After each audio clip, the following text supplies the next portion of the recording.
अस्सलाम वालेकुम, नमस्ते, सत श्री अकाल। उम्मीद करता हूँ ठीक होंगे, खुश होंगे। मैं तारिक न्याज़ी मेरे साथ मौजूद हैं। अस्सलाम वालेकुम, नमस्ते, सत श्री अकाल। मैं हूँ सवेरा खान और मेरे साथ मौजूद हैं तारिक न्याज़ी। अस्सलाम वालेकुम, नमस्ते, सत श्री अकाल। मैं हूँ तारिक न्याज़ी, मेरे साथ मौजूद हैं। बार बार यही बोलते रहेंगे कि चलते हैं वीडियो की तरफ, भी करते हैं बहुत सारी बातें। So let's go. तो दोस्तों, वीडियो जो टाइटल है, बांग्लादेश अप्रूव 50,000। स्टार्ट करते हैं 50,000 क्या? 50,000 ton rice import India ready start. तो हमने आपको पहले ही बताया था कि भारत के पड़ोसी देश का भारत के बिना गुजारा करना भी मुमकिन नहीं है। लेकिन अगर उसके बावजूद भी यह भारत से पंगा ले तो इनसे बड़ा बेवकूफ कोई नहीं होगा। और अब यही बात बांग्लादेश ने भी सिद्ध करके दिखा दिया है। दरअसल कुछ दिन पहले भारत के खिलाफ बांग्लादेश के बढ़ते तेवर के कारण अंतरिम सरकार मोहम्मद यूनुस ने भारत को धमकी दिया था कि पहले भारत के साथ उनके जो भी समझौते हुए हैं उन सभी को वह कैंसिल कर देंगे। लेकिन खबर निकल कर आ रही है कि भारत के बिना बांग्लादेश का गुजारा भी मुश्किल हो चुका है। और हाल ही में उन्होंने भारत से कई जरूरी प्रोडक्ट को मंगाने का एक बहुत बड़ा डिसीजन लिया है। पूरी डेवलपमेंट क्या है इस वीडियो में समझते हैं, लेकिन आगे बढ़ने से पहले इस वीडियो को लाइक करके चैनल को सब्सक्राइब जरूर कर लीजिए, क्योंकि आपके लिए तो यह 1 सेकंड का काम है, लेकिन इससे हमारी काफी बड़ी मदद होती है। दरअसल कहा जाता है ना कि चिड़िया चाहे जितना आसमान में क्यों ना उड़ ले, दाना चुगने के लिए उसे धरती पर आना ही पड़ता है। और वही हाल बांग्लादेश का हो चुका है, क्योंकि पिछले कुछ महीनों में हम लोगों ने देखा कि बांग्लादेश की नई अंतरिम सरकार ने भारत के खिलाफ काफी सारा फैसला लिया, जिसमें उन्होंने भारत के साथ दूरियां बनाई। और वहीं इसके बजाय इन्होंने पाकिस्तान, चीन और मालदीव के साथ अपने व्यापार को शिफ्ट करना शुरू कर दिया। लेकिन अब खबर निकल कर आ रही है कि बांग्लादेश का भारत से पंगा लेना भारी पड़ चुका है और भारत के बिना इनका गुजारा करना भी मुश्किल हो चुका है, क्योंकि नमक, तेल और मसाले से लेकर खाने पीने की सारी जरूरतें उनकी लगभग भारत से ही पूरी होती थीं। लेकिन हाल ही में भारत के खिलाफ में आकर उन्होंने शेख हसीना के समय में हुई भारत के साथ ढेर सारी पार्टनरशिप को कैंसिल करने का डिसीजन ले लिया था, क्योंकि वह एक तरीके से भारत के साथ अपने व्यापारिक संबंधों को तोड़कर चीन और पाकिस्तान जैसे देशों के साथ शिफ्ट करना चाहते थे। लेकिन उन्होंने शायद यह सोचा था कि उनके इस फैसले का अंजाम इतना बुरा हो जाएगा कि उन्हें भारत के पास लौटकर फिर वापस आना पड़ेगा, क्योंकि नतीजा सामने आ चुका है और बांग्लादेश की अंतरिम सरकार को यह बात मालूम चल चुकी है कि भारत को चाहे कितने ही तेवर दिखा ले, लेकिन भारत की मदद के बिना उनके देश का गुजारा मुश्किल है। बांग्लादेश में फूड प्रोडक्ट के लिए एक बहुत बड़ा संकट टूट पड़ा है। इसीलिए हाल ही में उन्होंने अपने खाद्य भंडार को पूरा करने के लिए भारत से 50,000 टन चावल मंगाने का फैसला किया है, जिससे बांग्लादेश के फूड स्टॉक को भरा जा सके। बांग्लादेश के खाद्य मंत्रालय की तरफ से यह जानकारी सामने आई है कि बांग्लादेश भारत के सेल एग्री कमोडिटीज के जरिए करीब 39,000 रुपए प्रति टन की कीमत से चावल आयात करेगा।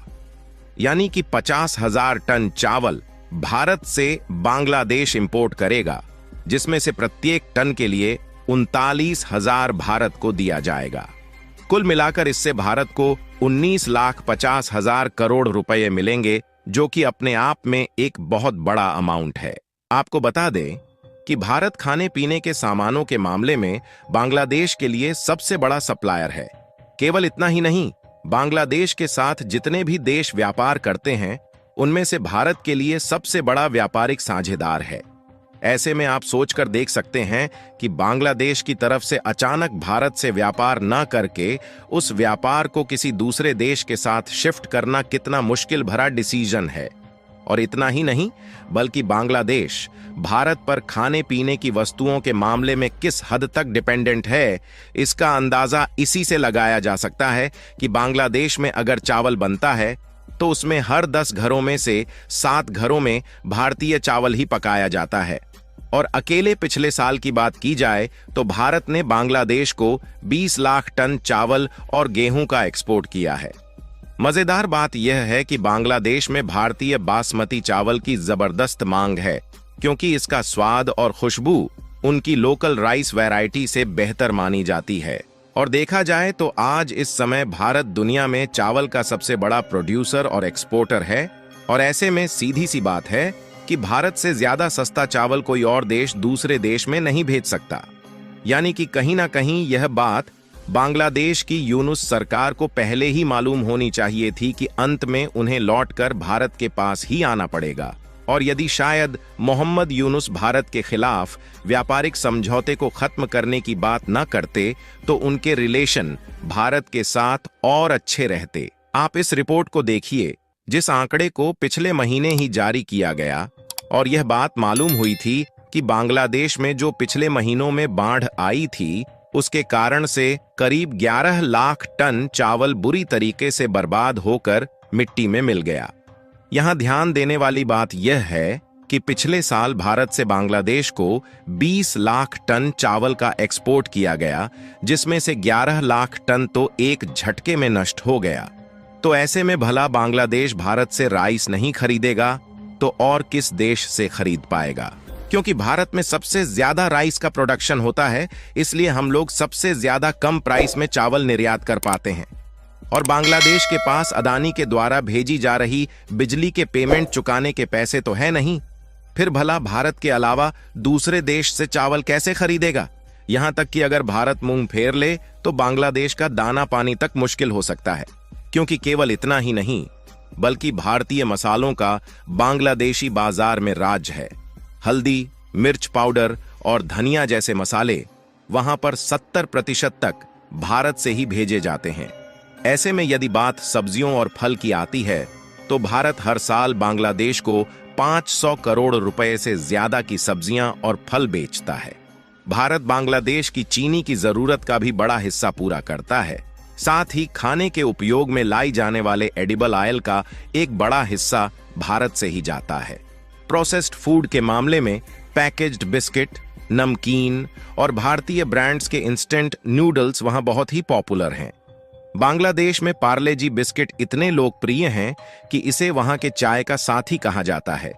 कुल मिलाकर भारत की प्रेजेंस बांग्लादेश में इतनी ज्यादा है कि हल्दी से लेकर बिस्किट तक भारतीय सामानों ने बांग्लादेश की रसोई में अपनी जगह बना ली है, जिसमें पार्ले जी से लेकर बासमती चावल तक भारत का स्वाद अब बांग्लादेशी थाली का हिस्सा बन चुका है। और कहा जाता है कि बांग्लादेश में भारतीय खाने पीने के सामानों की लोकप्रियता इतनी है कि लोग इन्हें प्रीमियम मानते हैं।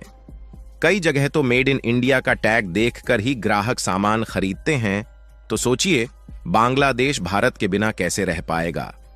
हालांकि यहां पर बांग्लादेश ने भारत से चावल खरीदने का फैसला तो ले लिया है, लेकिन सवाल यह उठता है कि क्या भारत इन्हें चावल एक्सपोर्ट करेगा? तो इसके लिए आपको बता दें कि बिल्कुल भारत चावल का एक्सपोर्ट बांग्लादेश में करेगा, क्योंकि भारत ने खुद बांग्लादेश के सामने 50,000 टन राइस खरीदने का ऑफर रखा था, ताकि हमारा व्यापार पड़ोसी देशों के साथ मजबूत बना रहे। बाकी आप लोगों को क्या लगता है कि भारत की तरफ से बांग्लादेश को चावल एक्सपोर्ट करने का यह फैसला कैसा रहने वाला है? अपनी राय कमेंट में जरूर बताएं और इस वीडियो को एक लाइक करके अपने मित्रों तक शेयर जरूर करें। जनाब, सवाल ये पैदा होता है क्या इंडिया भेजेगा? जाहिर सी बात है, जब इंडिया के पास एक एक्स्ट्रा मतलब बड़ी मात्रा में चावल की पैदावार है। नहीं, इंडिया में बड़ी मात्रा के अलावा दूसरे लोग भी इंपोर्ट करने वाले होंगे। नहीं, मतलब देखे ना, मेरी बात सुने, इंडिया रहम दिल है। अब ज़रूरी नहीं है कि इंडिया से ताल्लुकात ख़त्म कर दी। तो उन्होंने क्या बोला कि अगर इंडिया चावल नहीं भेजेगा कुछ खाने तो उनका दाना पानी रुक जाएगा। तो मतलब इंडिया चाहेगा कि वहाँ के वहाँ भूखी मरे, वहाँ पर क्या कहते, क्या पता हिंदू भी हो तो कभी नहीं है भी सही, हिंदू क्या पता नहीं। और हिंदू और मुस्लिम इंडिया देखता भी नहीं है ना। हाँ, मसला ये भी है कि देखता भी नहीं है, और इसके अलावा वो कभी नहीं चाहेगा कि वहाँ की आवाम मरे। तो इंडिया लाजमी, लेकिन उन्होंने शुरू में ना अक्कड़ में आके एक तरह से अपने आप को एक बहुत ही वो मतलब होता है ना, जब नहीं वो एक आपको पोस्ट मिलती है, थोड़ा सा ईगो आ जाता है आपके अंदर, थोड़ा एटीट्यूड आ जाता है, लेकिन एटीट्यूड नहीं आना चाहिए। अच्छा, बहुत कुछ इंडिया में उगता है जो बांग्लादेश जाता है, आज पता चला। यानी उनके चावल, 50,000 टन, उनकी सब्जियाँ, बहुत कुछ मसाले, हल्दी, पार्ले जी बिस्किट इंडिया का बड़ा फेमस है। लेकिन हमारे यहाँ तक नहीं है। हमारे यहाँ पर भी शायद कहीं ना कहीं शॉप में सिंध की तरफ मिल जाता है। लोग आते हैं जाते हैं तो कुछ चीज़ें ले आते हैं। लेकिन मैंने सुना है पार्ले जी बेस्ट है Best बिस्किट। है। मैंने भी सुना है पार्ले जी, मैंने देखा भी है लेकिन मैंने अमूल खाया बटर नहीं। बहुत फेमस है दुनिया में, हाँ, लेकिन इंडिया का। अमूल यहाँ पे और नहीं है। एक होती थी, एक और थी यार, गुड़िया सी बनी होती थी, अमूल बटर पे गुड़िया सी बनी हुई है। और भी कुछ ऐसी चीज़ें हैं, इंडिया के बहुत सारे ऐसे ब्रांड हैं जो पूरी दुनिया दुनिया में में फेमस है बहुत और famous जानते है। हैं लोग। और ऐसा ही। अब जैसे एग्रीकल्चर कंट्री है इंडिया, तो जाहिर सी बात है ये सारी चीज़ें भी, पैदावार भी इंडिया में है। पानी के तो 3-3, 4-4, 5-5 दरिया बहते हैं, बहुत सारी नदियाँ हैं, बहुत सारी एक फर्टाइल ज़मीन है। तो इंडिया बहुत सारी चीज़ें पैदा करता है, तो अब पूरी दुनिया को देनी भी होती हैं। गंदम बहुत ज़्यादा इंडिया में एक्सपोर्ट होती है, तो बहुत सारी ऐसी चीज़ें। तो कम से कम मैं कहता हूँ कि अच्छा, पाकिस्तान ने भी गलती की है, पाकिस्तान ने भी हालात ख़राब करके इंपोर्ट एक्सपोर्ट बंद किए, तो पाकिस्तान भी इंडियन चीज़ें कहीं और से आके ख़रीद रहा है महंगी हाँ, तरीन, वही 10 आवाम रुपए को की महंगे। चीज़ हाँ मिलती थी, अच्छा खासा 30 रुपए की खरीद रहा है। मतलब दुबई जा रही है, दुबई से हम इंडिया की चीज़ें ले रहे हैं, मतलब ये क्या है सऊदीया यार? या कहीं पर भी जा रही हैं, तो फिर हमारे पास आ रही, तो गलत तरीके का आ रहे हैं। सिंपल सी इंडिया से ही डायरेक्ट चीज़ें आ जाती तो 10 रुपए की मिलती वहाँ से 30 रुपए की मिल रही है, फिर आवाम को निचोड़ा जा रहा है, फिर आवाम को खून चूसा जा रहा है। तो इस तरह लेकिन अब ये है कि शायद बांग्लादेश को होश आता जा रहा है, लेकिन आगे अब ये यूनुस सरकार कब तक रहती है, कब तक हाँ। नहीं रहती, देखते हैं कब तक। कठपुतली है ये, अमेरिका की बिठाई हुई गवर्नमेंट है, देखें कब तक होता है कब नहीं होता। दोबारा किसी और विषय से आपसे मुलाकात होती है, जब तक के लिए ख्याल रखें। अल्लाह हाफिज़। फूड कर